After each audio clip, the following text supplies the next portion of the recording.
Embrace yourself with love.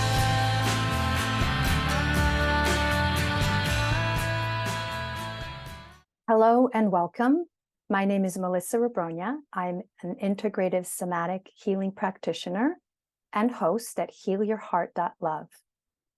And today's guest is Ann Weiser Cornell.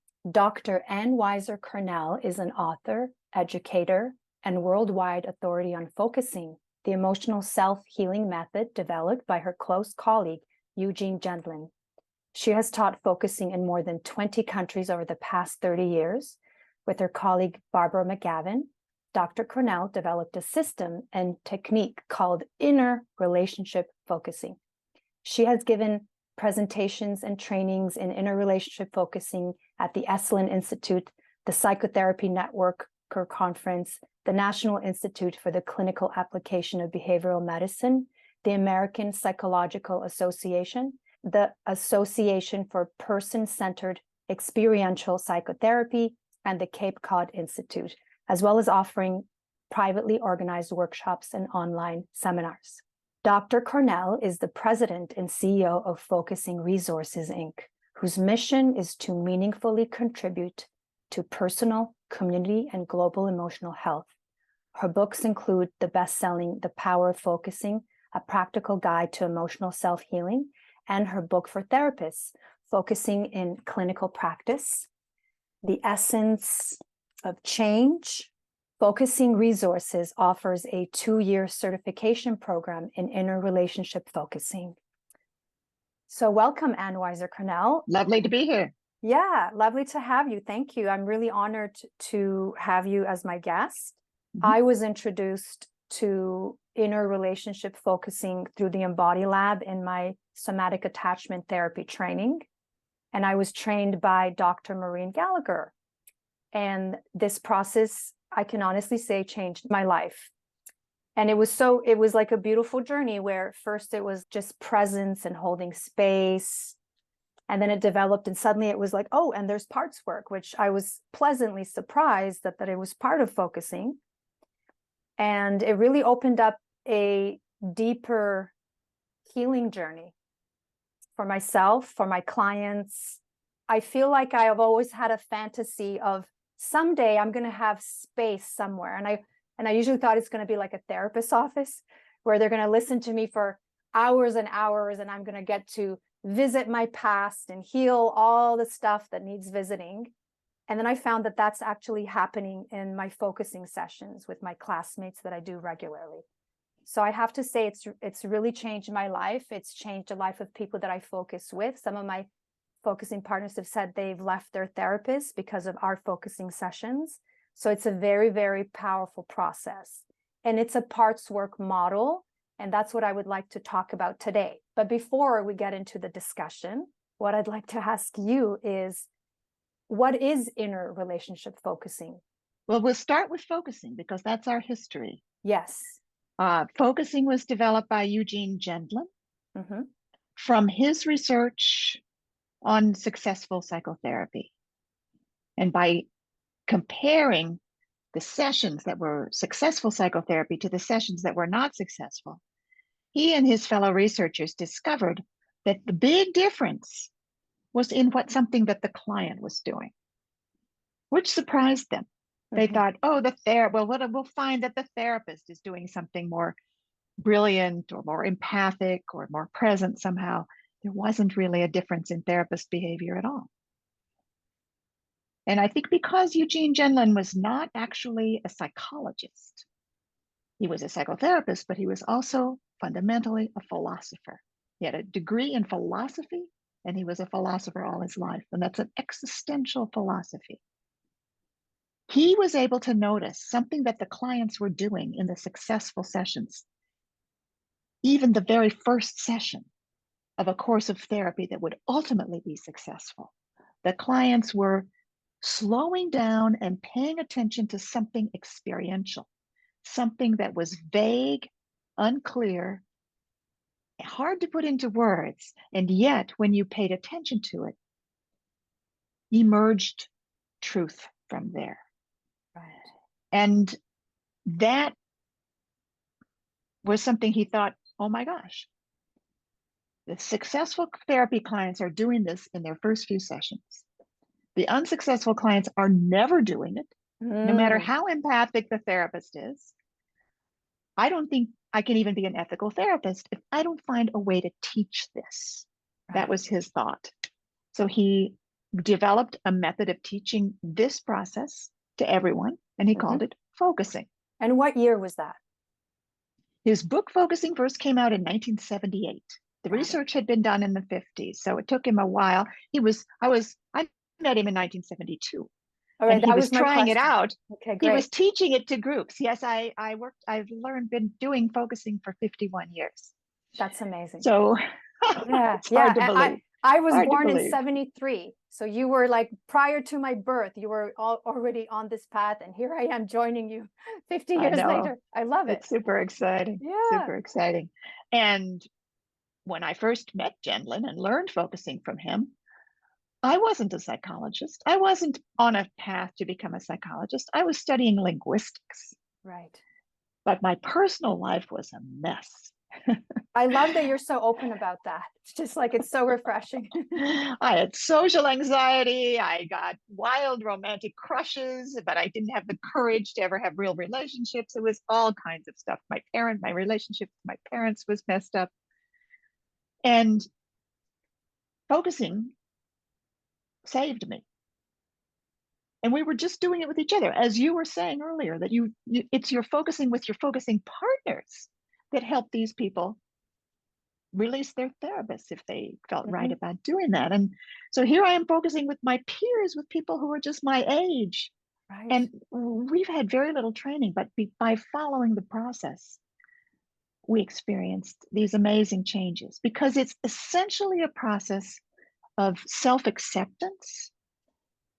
And because of that self-acceptance, and because of not trying to analyze, not trying to think about it, but rather being, I don't know why I'm feeling this fuzzy tightness in my chest, or this pink shape, or whatever it is, just allowing it to be as it is, trusting. We call it trusting the process. And we point to the body, because it was in the body that these people in the original research were having these experiences. They would say, I don't know what this is, but I feel it here, and that predicted success in therapy. Beautiful. So by just with partners being able to do this.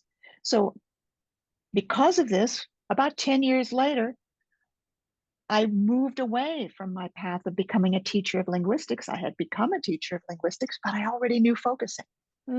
So because of focusing, I realized, wait, this isn't right for me. I love linguistics, but being a teacher of it in an academic setting, no, that doesn't fit. I left. I rejoined my relationship with Eugene Gendlin. By that time, his book had come out. He said, how would you like to help me teach my workshops? Wow. What was it like to have him as your mentor? Oh my gosh. Well, he is such a loving person, so completely accepting. I learned so much about acceptance from him. In fact, the first words I ever heard him say when I walked into this room in a community center in Chicago, he was sitting at the front of the room with maybe 40, 50 people in the room, and he called out, if you're here, you belong here. He was completely inclusive. People always belonged, whether they were his officially registered graduate students or whether they were street people coming off the street. Beautiful. Looking for a place to stay or looking for a job. Everybody was welcome. And he had that same attitude toward the inner world, that everything inside us is welcome. Wow. And I'm so grateful, so grateful I learned that from him, but that's what it was like to be around him. He was curious. He wanted to get to know you. He was interested in everybody and everything. Beautiful. And what year did he really pass? Great. 2017. Okay. So not too long ago. Not too long ago. He lived to 95 or something. Yeah. Wonderful. I'm glad he did. That sounds like a pretty good life. So that's focusing. And then you took in a relationship. You took it upon yourself at some point in time with your colleague, Barbara McGavin, to almost like enhance or evolve the focusing process.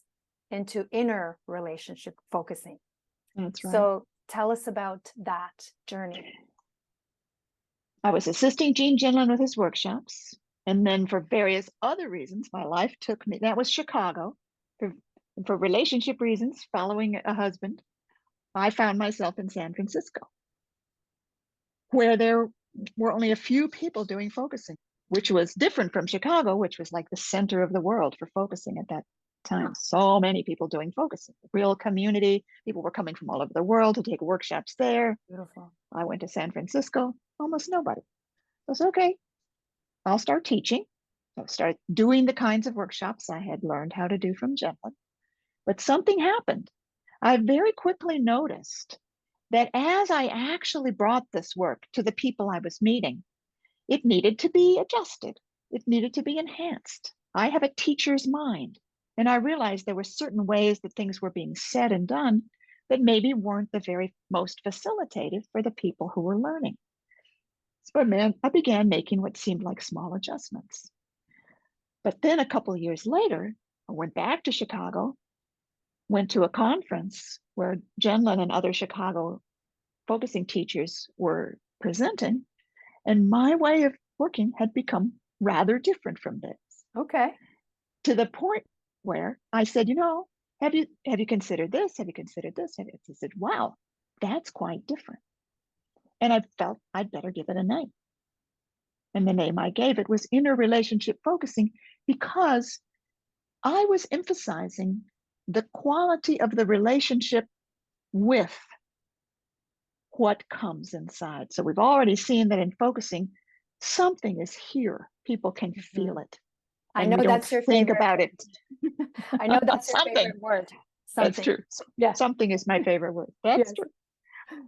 So what allows us to have an experience appear within us that has a quality of being fresh and new and doesn't have to be explainable at first? Like, can I let myself feel something that I couldn't right away articulate or explain or justify? And that's what focusing requires. So that emphasis is on the felt experience. Gendlin called it the felt sense. But there's also an atmosphere, an environment that's needed so that this experience is accepted without being jumped on or criticized or judged. And Barbara McGavin and I began to pay attention to the quality of that atmosphere, which Gendlin had mentioned. He used to say, for focusing to work, you have to have a friendly attitude to what comes in you.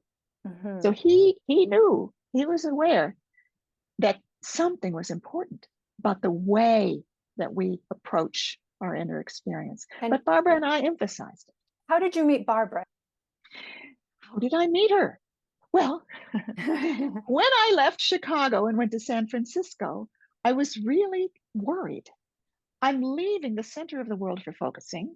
How do I stay connected? This is pre-internet. This is pre-email. Right. Yeah. Nothing. People forget. There's nothing. Can you remember such a thing? How do I stay connected with this world? No, even long distance phone calls were expensive in those days. So I decided to start a newsletter, a print newsletter that I would type on my typewriter, take down to the copy shop and reduce it in type, take it back to my house and paste it onto pieces of paper, take it to the copy shop again and run it off. And it was called The Focusing Connection. And I took a list of focusing teachers around the world that Gendlin gave me. There were about 33 people on it. And I wrote to all of them and I said, I'm starting a newsletter. Would you be on my editorial board and send me articles? Wow. Barbara was on that list. So I met her by writing letters, by inviting her to be on my editorial board. She sent me articles and we had a correspondence. We wrote letters to each other. So that was about 1984. And so about 8 years later, I was about to go to England.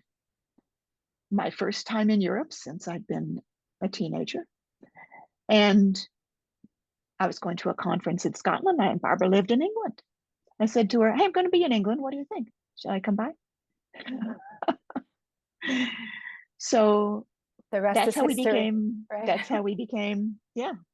Once we were together and started talking about our ideas about folks, we discovered we really had very similar ideas. Beautiful. And now, how did Eugene Gendlin react to you wanting to break off? Like, did you get his blessing, or was there? What do you think? What do you think? You got his blessing. Complete acceptance. Complete acceptance. That's this beautiful. is his book. This is Yes. his book, Focusing Oriented Psychotherapy. Look how many Right. things. I said, Gene, would you sign your book for me? Would you write in it? Oh, He writes, beautiful. He writes, Oh, look at that. That's beautiful. Dear Ann, keep going. Oh, I love that. Thank you, Eugene. And you are. Oh, that's so beautiful. I love that. I love that. Yeah. So it's and it really does feel like this process, the felt sense. It's something that keeps on giving, and it feels like it's opening our hearts. And it's so, yeah. So all right, let's get focused here, because there's like so much I can talk to you for hours. So now, how did parts work become part of? I guess it was never part of focusing, but it is part of inner relationship focusing. Well, Gendlin did talk about parts sometimes. I can find quotes where he uses parts language, but it wasn't really in the teaching of focusing. And what happened was that a few years after we met and started to become friends and colleagues, Barbara and I both experienced a kind of emotional crisis. I mean, we each experienced it. And mine had to do with realizing that I'd been using alcohol addictively, whereas she was silently struggling with suicidal depression. And this crisis, these two crises met, they both came to a head right as she and I were about to teach together for 3 workshops in September 1994. And I'd come to realize that I'd been using alcohol addictively, that I felt ashamed, I felt overwhelmed, I felt like I'd been lying to myself, and I really didn't know what to do. And here I am in 1994, I'd already been a focuser for like more than 20 years, and focusing hadn't helped with this huge problem that I'd had. And I confessed to Barbara. I was kind of feeling ashamed, but I got myself to confess to Barbara what I'd realized. She said, well, we better try doing focusing with it. And so we sat down and we found ourselves inviting the felt sense of the part that wanted to drink. It seemed like the only way to not just be immersed in the struggle over the problem. I feel ashamed. I don't want to. I don't know what to do. I feel helpless. The only way to create that kind of atmosphere of acceptance was to name a part that wants to drink and another part that doesn't. And I need to find a way to be with both. And in the process of doing those kinds of sessions with each other, she began to bring in her suicidal depression and do the same kind of parts work with that, the part that wants to die. Now, she'd already begun that kind of study. She'd even written an article that you can find on my website and in my book, The Radical Acceptance of Everything, called Focusing with the Part That Wants to Die. I'd also done a little similar work earlier when I'd worked on writer's block and focused with the part that doesn't want to write. Yes. So nothing just starts from nothing. Things always have precursors. Do you want to hear something funny? I do. We'll talk about the programs that you have, but I had reached out to you because I was interested in the 2-year program. And also you had done 4 lectures, inner relationship focusing and trauma healing for the Embody Lab. So that's where I got to see your work, and I was so excited and saw your presence. And in it, you shared that you wrote your book with focusing. And up until that point, I have not even thought about using focusing for creative things because I was so hooked on healing my trauma, going back in the past. Right. So that's what made me decide, because I am in the process of writing my first book. So yeah, thank you. So I'm like, okay, I'm going to do what Ann did. I'm going to start using focusing for other things, not just healing. So thank you for sharing that story, because stories have power. Yeah. Oh, that's so great. That's so great. So inner relationship focusing really developed into parts work because really, I think primarily because Barbara and I each had these really tough issues that needed parts work in order for us to bring the kind of acceptance to the tough issues. Because that kind of tough issue that Barbara and I now call tangles, it is much more difficult when you have that kind of issue to be accepting.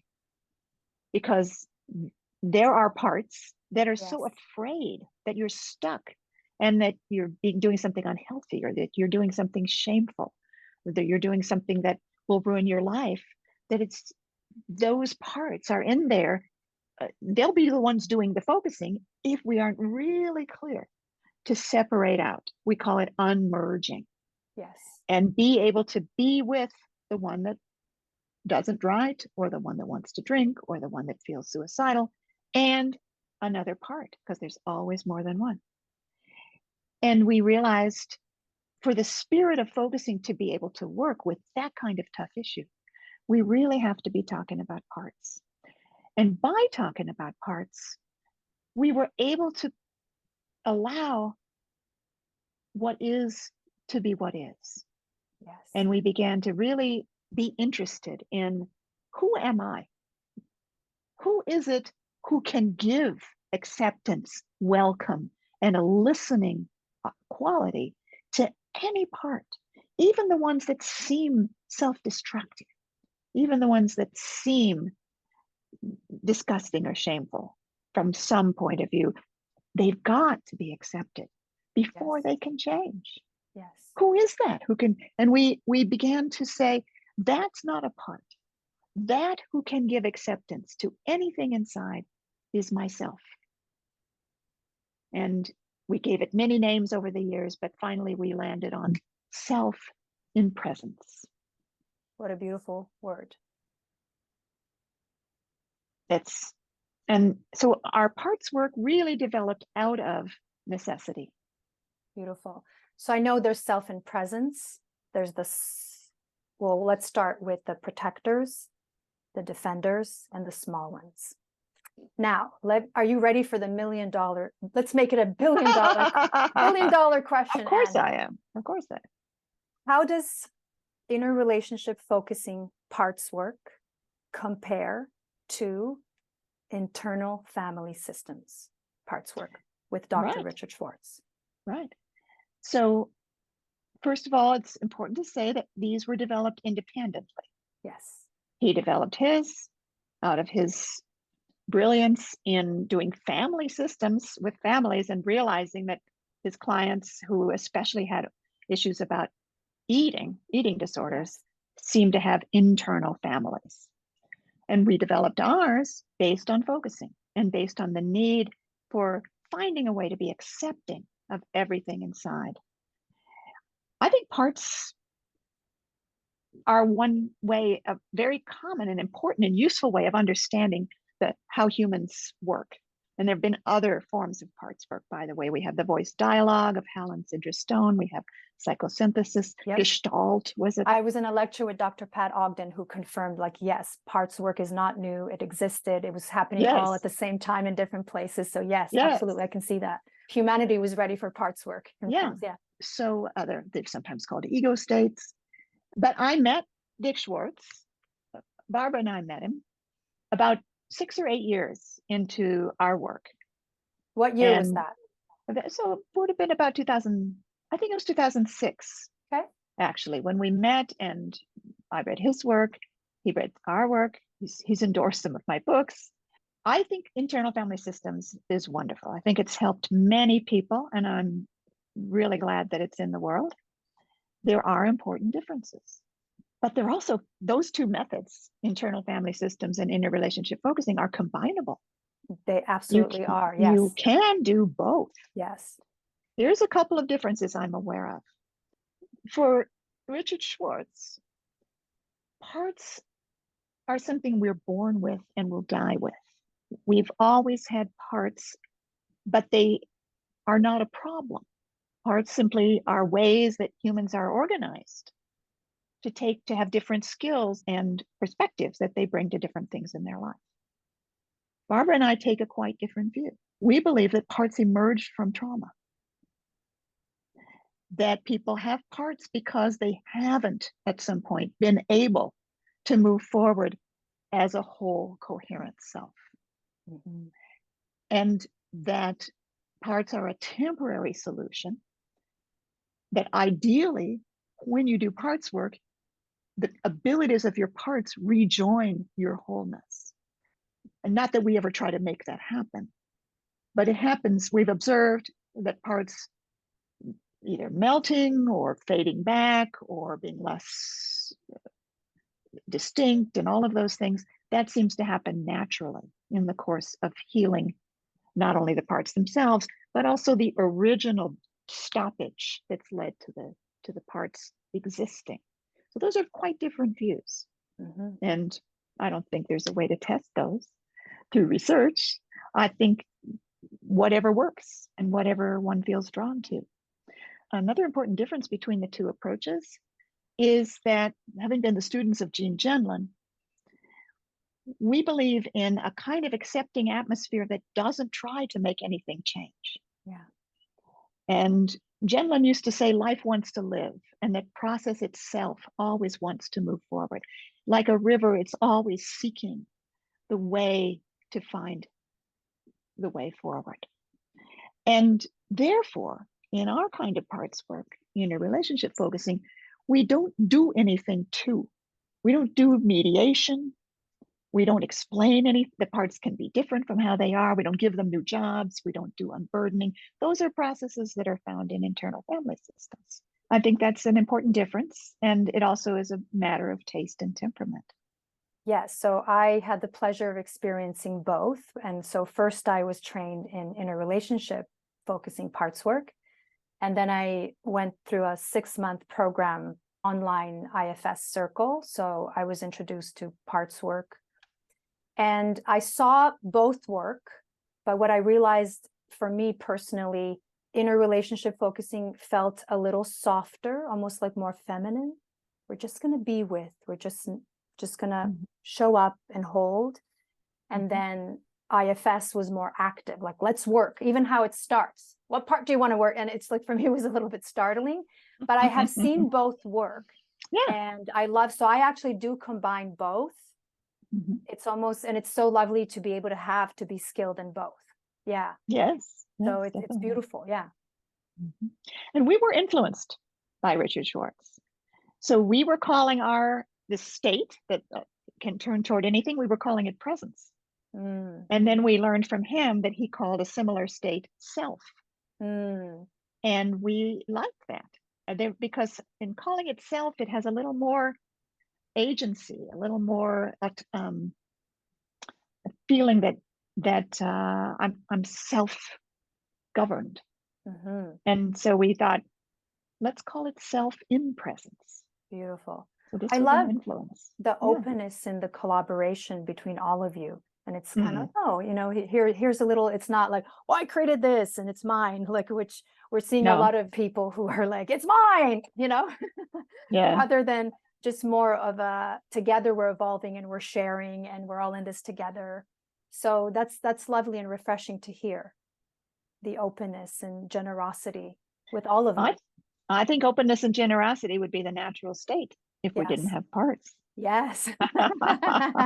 Beautiful. So tell us about your work, meaning what do you provide? You have a website. It has a lot of things. So what are ways, I guess what I'm asking is. Maybe what I offer to people. And it's a great question because fundamentally, I teach focusing. Yes. And you can say it's inner relationship focusing. I say focusing for short because for me, inner relationship focusing is the way that I give focusing to people. It's one of the many styles and approaches to focusing, and there have been a number of them. There's not one way to do focusing. Yes. So I teach focusing, and people can start on my website with a free e-course, and they can follow it up with a $20 audio set called Learning Focusing. There's something that costs $230. That's a 6-week video course. That's a complete focusing training method. And then if that leaves you wanting more, we have a live course, not in person, but live online, that goes for 18 weeks. That's called Your Path to Lasting Change. And that's our whole goal. This is so interesting. Gendlin, from the very beginning, taught people to do focusing in partnership. We'll have a focuser and we'll have a listener or companion. And it's not the companion's job to be a counselor, to have any ideas. The only job of the companion is to be present and say back some of the words that the focuser is saying. Because the language that's emerging as you describe what you're feeling is key. And to hear it back enables you to do an essential move of focusing, which is to check back with the body and see if these words fit. So the other person says back what you said so that you can say back what you said inside yourself. Well, from the very beginning, 51 years ago, I was paired up with people to do this in paired practice. And that's why I stayed with it. If I had been supposed to do focusing like alone, like in meditation, never would have happened. And I used to show up for my partnership and I would think, well, I feel like nothing's going to happen for me today, but I'm going to do this anyway because the other person at least will have a session. I must have had that thought 1,000 times. And how many of those 1,000 times did I actually have nothing come in my process? 0. Right. It's magic, isn't it? It's so important, the partnership structure. Now, some people would prefer to focus alone, and that's fine. But I feel as a responsible teacher, I need to teach people to partner. And Your Path to Lasting Change, the 18-week course, is all about partnership. And the result of it is that you're able to be a focusing partner with anybody in the focusing world.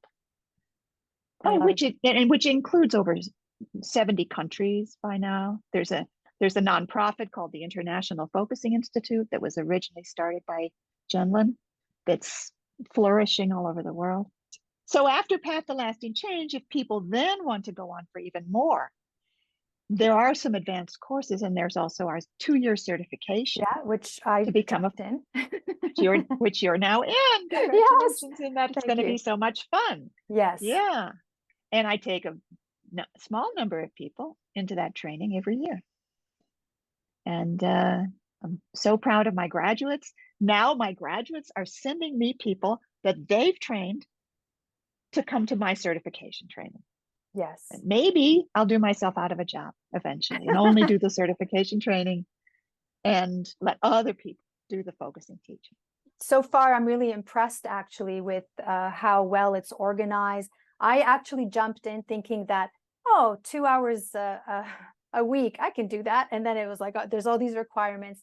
And I'm actually up for the challenge. I didn't know I was going to receive a mentor. How lovely.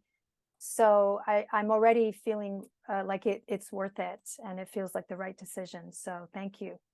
Yeah. And it's funny how, because I was like, I can't do this, I don't have the money. And then I was like, maybe I should consider it, because I was feeling into what is my next thing. And I considered a master's in psychology. I considered becoming a psychotherapist. And I had my own therapist tell me, you don't want to be a psychotherapist, which was funny. Like, why limit myself if I'm already free, like as a healing practitioner? So it really feels like the right thing. So I feel excited, and how lovely that I get to have a mentor. Yeah. You actually get 2 mentors. Yes, you are one of my mentors. Yeah. One of them is me. Yeah, that's so fun. Yes, exactly. Anything else that you'd like to share that we haven't? It's interesting you mentioned earlier about using focusing to help you write your book. Congratulations. Thank you. May your book go well. Thank you.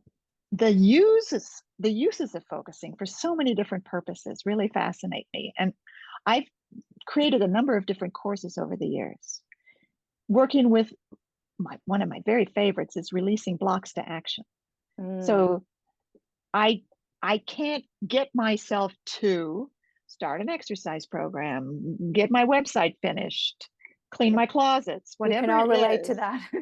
whatever it is, it can be really, really painful to have an action block and feel like my life could move forward if I could just get myself to do this. I love that because there's a part that isn't doing the action. And if you create an accepting atmosphere for it, it will tell you all about why it's not doing it. And that will change. So releasing blocks to action, making decisions is really fascinating to bring focusing to. Right. You can take a decision that's difficult to make and make that into parts as well. Part of me wants to move to the country and get a farm, and part of me wants to stay in my city apartment, and I can't do stuff, like you can listen to both sides there. Focusing with the feeling of not belonging.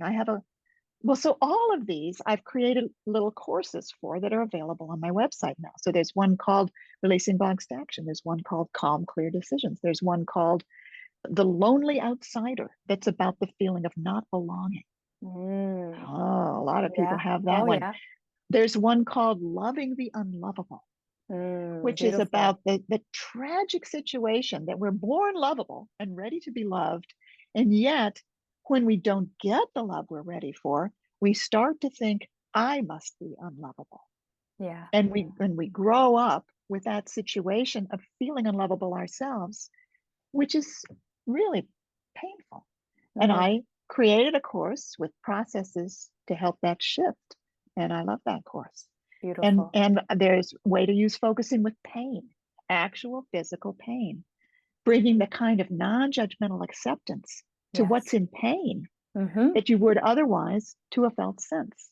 So I taught a course called The Rock and the Hard Place, Finding the Gift in Pain. So I have about, I don't know how many, maybe 15 of these that are all accessible on-demand courses. People can start them anytime. That's another application of focusing, is using it for all these different purposes. And I was going to add that it's a therapeutic process that helps with trauma healing, complex trauma, PTSD, but complex PTSD. And it's just like one of those, like, it heals everything. It just gets you present with who you are. It's very powerful. I just remembered one question that comes up with my classmates. Okay. So last night I was having dinner with my husband and I said, don't you want to try this process that has changed my life? And he said, no. And I'm like, why not?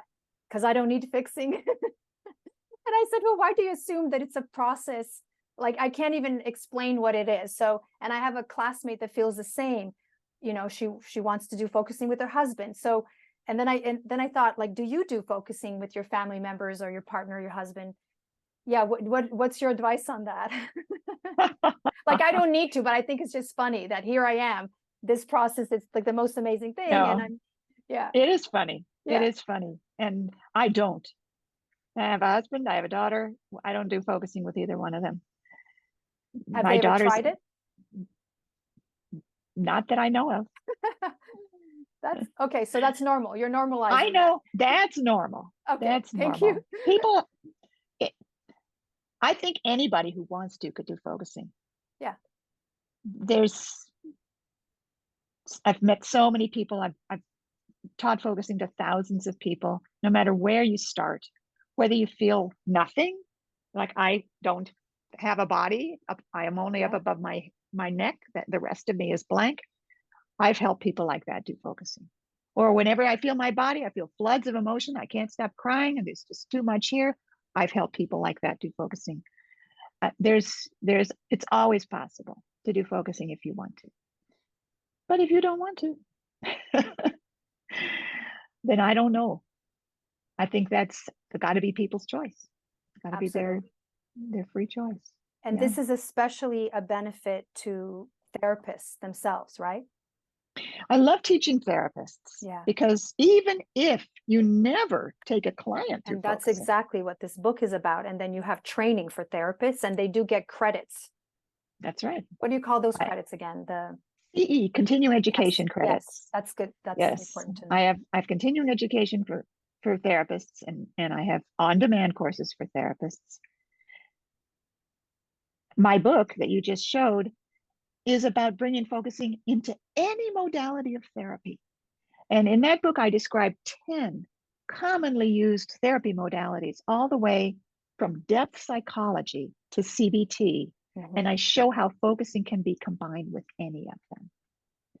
So in a way, focusing isn't really a therapy on its own.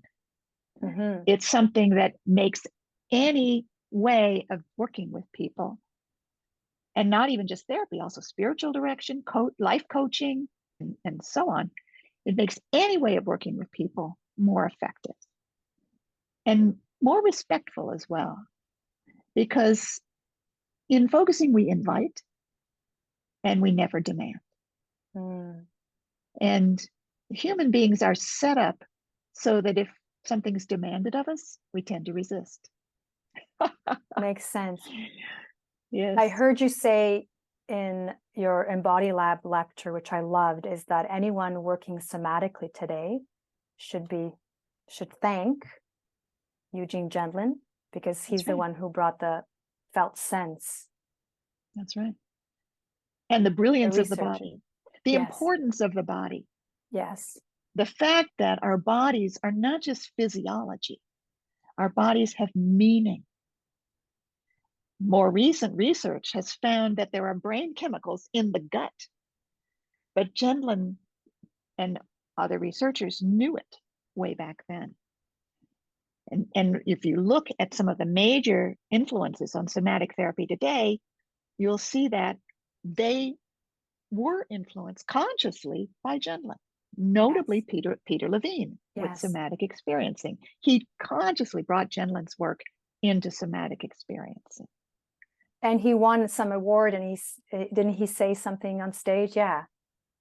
He won the award from stage. As he accepted the award, he said, next year you should give this to Eugene Gendlin, because he's the father of all this work.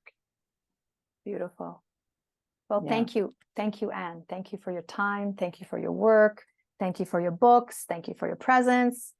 And I look forward to being on this journey and learning from you in the next 2 years. And thank you for doing this interview. Thank you so much for your great podcast. I'm so glad you're being so helpful to people and really opening up possibilities to everyone. Thanks so much. Embrace yourself.